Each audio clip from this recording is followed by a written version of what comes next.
안녕하세요.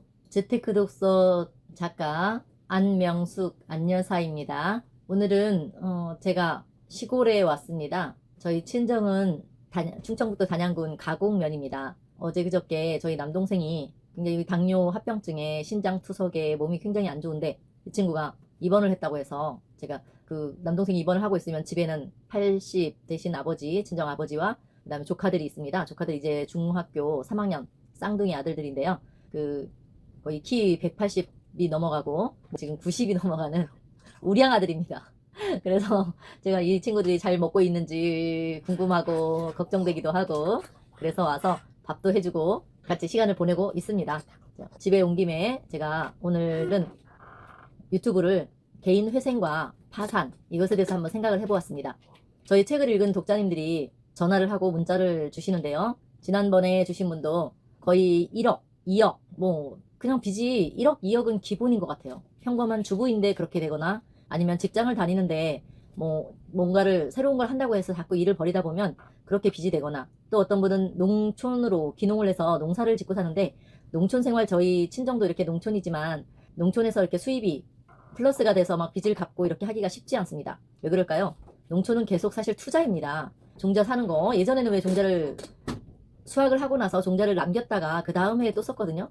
요즘에는 그렇게 하지 못합니다. 왜냐하면 그 종자가 안 되게 종묘사라고 해야 되나요? 그런 데를 통해서 국제적으로 그런 씨앗을 재래적인 방법으로 그 씨앗을 못 심게 되어 있습니다. 뭐 말로는 병충해라든가 뭐 수확량이라든가 이런 것 때문에 그런다고 하는데요. 그러다 보니까 사실 농촌에서 농사를 지으려면 사는 거 농사 지을 준비를 지금도 저희 아버지는 올해까지 하시겠다고 하면서 담배 농사를 하는데 비닐하우스를 벌써 2월달부터 준비를 해서 벌써 담배 모가 나왔고요. 3월달 지금 준비해서 4월달이면 담배를 심고 하거든요. 그런 거 준비하는데 다 시설, 그 다음에 기계, 농약, 비료, 또 인건비 그런 등등해서 실제 농사를 짓는 분들은 큰 수입을 남기기가 매우 어렵습니다. 점점 또 농산물 소비가 줄잖아요. 소비가 많이 줄기 때문에 점점 쉽지 않아지는 그런 추세입니다. 자, 그래서 저희 독자님들이 계속 빚을 어떻게 갚을까요? 이렇게 오는데 안타깝습니다. 이렇게 쭉 들어보면 빚을 저 같은 경우는 이제 직장이 있었고 매달 받는 월급을 아껴서 그 돈으로 빚을 갚았거든요. 그런데 만약에 제가 그때 회생제도를 처음에 이용했으면 그때 5년 정도 갚으면 다 끝났을 수도 있을 것 같아요. 그런데 그런 생각을 못했어요. 왜냐면 회생을 하나 안 하나 난 또 돈이 비슷하게 나간다고 생각을 했기 때문에 구체적으로 그 당시에는 그렇게 내가 신용에 타격을 입는 그런 제도를 활용한다는 것 자체가 첫 번째는 양심이 찔렸고 두 번째는 또 그거의 금융에 대해서 법률적인 부분에 무지했고요. 근데 지금 와서 생각하는 건 아니다. 그때는 했어야 된다. 이렇게 생각하는 게 제 바뀐 생각입니다. 어차피 빚을 갚으라고 있는 합법적인 제도입니다. 합법적인 제도를 활용해서 제가 갚아야 될 빚은 갚아야 된다고 생각합니다.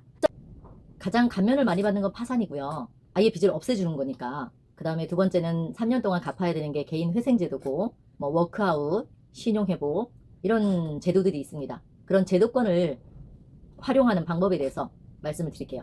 자, 오늘은 먼저 개인 회생제도에 대해서 저는 대법원에 들어갔습니다. 물론 이제 개인이 운영하는 법률사무소라든가 이런 데서 설명하고 있는 것들이 많이 나와 있는데요.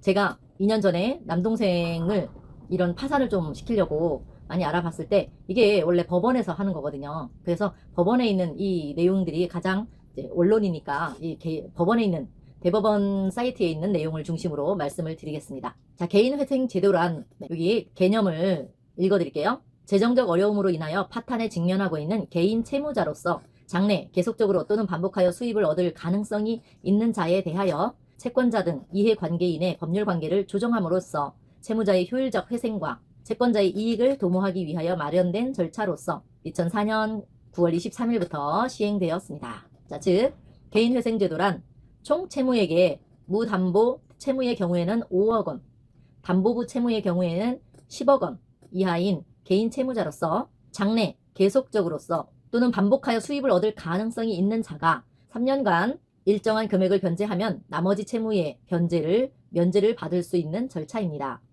이해되셨어요? 자, 기간은 언제요? 3년이고요. 이건 개인 회생이기 때문에 개인이란 말이 붙어 있잖아요. 개인이 빚을 진 거고 그 다음에 중요한 건 3년 동안 빚을 갚아야 되기 때문에 일정한 수입이 있어야 합니다. 그래서 꼭 써야 되는 필수 금액을 빼고 생활비를 뺀 다음에 나머지 갚을 수 있는 금액으로 3년 동안 나누어서 갚고, 그러면 그 나머지 다 못 갚은 부분에 대해서는 면제해주는 그런 제도입니다.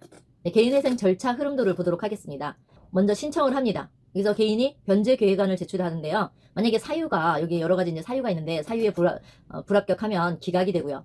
자, 이제 그것이 인정이 되면 개인회생위원이 선임이 돼서 보전처분 중지명령, 포괄적 금지명령, 이렇게 승지명령을 내리면 빚을 못 갚아서 막 그 독촉을 받는 거 있잖아요. 그런 것들이 중지가 됩니다. 그 다음에 채권 이의 기간이 있습니다. 채권자들이 또 불만이 있을 거 아니에요. 그러면 그 사람들한테 개시 결정부터 2개월 이내에 이의를 받습니다. 그래서 이의를 제기하면 채권조사 확정 재판을 하고요. 그 다음에 채권자 집회를 합니다. 채권자들 다 모아놓는 거죠. 개시 결정일부터 3개월 이내에 하게 되고요. 자, 그 다음에 변제계획안. 제가 이제 우리가 개인 채무자가 변제계획안을 낸 거잖아요. 여기에다가 계획을 인가를 하게 되면 신용불량되었던 게 등록이 해제가 됩니다. 만약에 인가가 안 난다? 그러면 다시 원점으로 돌아가서 갚아야 되는 그런 상황이 되는 거예요.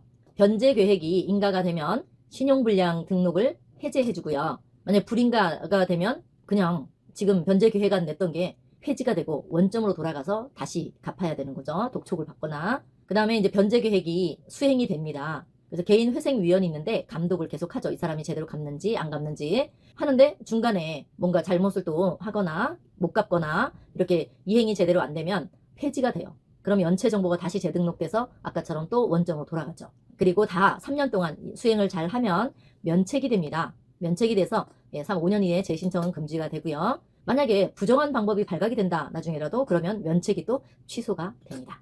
자, 신청 자격을 한번 볼까요? 이게 중요하잖아요. 신청 자격은 개인 회생 절차를 이용할 수 있는 채무자는 일정한 수입이 있어야 합니다. 그래서 급여 소득자나 또는 영업 소득자로서 현재 과다한 채무로 인하여 지급 불능의 상태에 빠져 있거나 지급 불능의 상태가 발생할 염려가 있는 개인만이 신청할 수 있습니다. 그래서 개인회생 절차는 신용회복위원회의 지원 제도를 이용 중인 채무자, 배드뱅크 제도에 의한 지원 절차를 이용 중인 채무자도 이용할 수 있고, 파산 절차나 회생 절차가 진행 중인 사람도 개인회생 절차를 또 신청할 수 있습니다. 그래서 신청은 어디로 합니까? 법원으로 합니다. 개인회생 사건은 원칙적으로 채무자의 주소지를 관할하는 지방법원의 본원에 제출해야 합니다. 예를 들면 부천시에 거주하고 있는 채무자는 부천지원에 신청서를 제출하는 게 아니라 인천지방법원에 제출을 해야 합니다. 왜냐하면 그 부천지원이 인천지방법원 부천지원이기 때문이죠. 서울시에 주소가 있는 사람은 그 주소지에 관할 법원에, 예컨대 서울 동부지방법원이나 서울 남부지방법원, 그 서울회생법원에 신청서를 제출을 하여야 합니다. 서울 같은 경우는 서울회생법원이 따로 있는 거죠. 자, 신청 비용은 신청서에 3만 원의 정부 수입인지를 붙여야 되고요. 자, 송달료는 기본 10회분 송달료에 플러스 추가해서 채권자의 수 곱하기 8회분의 송달료를 납부해야 합니다. 1회분의 송달료는 4,800원입니다. 자, 예를 들어서 이제 5명이라고 해보세요. 그러면 아까 1,800원 곱하기 10회니까 48,000원 플러스를 시켜야 되는데 5명이잖아요. 5명에 8회분 곱하기 4,800원 총 24만 원이 됩니다. 신청 비용이 되겠고요. 그 다음에 신청서를 작성하는 방법은 먼저 개인회생 절차 개시 신청서를 작성해야 합니다. 채무자의 성명, 주민등록번호 및 주소, 신청 취지나 원인, 채무자의 재산 및 채무, 채무자에게 연락 가능한 집이나 직장 전화번호 또는 휴대폰 전화번호를 반드시 기재해야 됩니다. 자, 첨부 서류 한번 볼까요? 자, 첨부 서류 굉장히 많았어요. 첫 번째는 개인회생 채권자 목록 한 통, 재산 목록 한 통, 채무자의 수입 및 지출에 관한 목록 한 통, 신청일 전 10년 이내 화의 사건, 파산 사건 또는 개인 회생 사건을 신청한 사실이 있을 때에는 그 관련 서류 한 통, 급여소득자 또는 영업소득자임을 소명하는 자료, 근로소득자 같은 경우는 근로소득세 원천 징수 영수증 사본 한 통, 또는 사업자 소득금액 증명원 한 통, 또는 소득 진술서 한 통 및 확인서 2통, 그 다음에 진술서 한 통, 주민등록 등본 및 가족관계 증명서 한 통, 각각 한 통입니다. 재산 증명 서류로서 소유 부동산 등기부등본 한 통, 자동차 등록증 4번 한 통, 변제 계획안 한 통, 기타 신청자 개인별로 사건 내용에 따라 필요한 서면이 있을 수 있습니다. 동생을 데리고 제천에 있는 무료 법률구조공단에 가서 이 제도를 다 알아봤었는데요. 법률구조공단에서는 경제적으로 어렵거나 법을 모르기 때문에 법의 보호를 충분히 받지 못하는 사람들에게 법률상담, 변호사 및 공익법무관에 의한 소송 대리 및 형사변호, 기타 법률사무에 관한 각종 지원을 하고 있으며, 그중 법률상담은 전 국민을 대상으로 법률 문제 전반에 대하여 무료로 하고 있습니다. 대한법률구조공단 상담 전화는 국번 없이 132입니다. 휴대폰에서는 02-132이고요. 개인 회생 절차에 대해서 좀 알아보았습니다. 영상을 찍는 이유는 개인도 대출에 대해서, 채무에 대해서 도움을 받을 권리가 있기 때문입니다. 저는 기획부동산 사기로 1억 5천 가량 1억이 넘게 빚을 졌고, 그것을 정말 안 먹고 안 쓰고 안 입고 온갖 그 짠순이를 하면서 갚았거든요. 갚는다는 사실에 대해서는 기쁨이 있겠죠. 그러나 제가 그 기획부동산이라는 그 사기를 몰랐잖아요. 개인은 아무런 정보도 없고 그렇게 속을 수 있는데, 그렇게 속은 채무, 자기가 개인이 감당할 수 없는 채무, 이런 거에 대해서 정부에서는 좀 지원을 통해서 그 사람이 극단적인 선택을 하거나 생활의 만족도가 얼마나 떨어지겠습니까? 저 같은 경우는 제가 그 책을 읽으면서 즐겁게 나름 갚았다고 했지만, 그걸로 인해서 저희 가족은 어떻게 됐을까요? 저희 딸들은 사실 사교육을 거의 하지 않았습니다. 사교육을, 그 빚이라는 것이 이제 억눌려 올 때부터, 사교육 시장이 비싸잖아요. 초등학교 고학년부터 중학교까지 벌써 한 달에 막 100만 원, 몇십만 원, 막 이렇게 우리가 대출금, 주택담보대출이라든가 이런 것도 하면서 아이들 양육하는데 다 돈이 다 엄청 많이 들어갔거든요. 그러면서 그 아이들 사교육에까지 돈을 쓸 수가 없었어요. 정말 안 쓰고 했더니 성적은 안 좋았죠. 대한민국에서 사교육 없이 키우는 게 쉬운 게 아니잖아요. 거기다가 엄마가 집에 있는 것도 아니고 엄마 아빠가 매일 직장 다니면서 잘 돌보지 못하니까 우리 아이들은 사실 엄청 불쌍하게 컸답니다. 저만 그런 게 아니잖아요. 대문에서 저만 속았으면 그래 네가 바보야 멍청아 그것도 못해 뭐 이렇게 소리를 들을 수 있는데, 이번에 제가 그 시청에 가서 뭔가 신청하고 이런 걸 보면서 정말 다양한 분들이 다 그런 거에, 부동산이니까. 부동산, 기획부동산 장점이 뭔지 아세요? 소액으로 투자할 수 있다요. 초기에서 우리가 10억짜리, 20억짜리 못 사잖아요. 그런데 1,000만 원, 2,000만 원, 심지어 500만 원 이렇게도 살 수 있다니까 얼마나 좋습니까? 그래서 소액으로 그렇게 투자해 놓으면 2, 3년만 있으면 돈이 정말 개발돼가지고 돈이 많이 들어올 거라고 착각을 했습니다. 그게 아니었어요.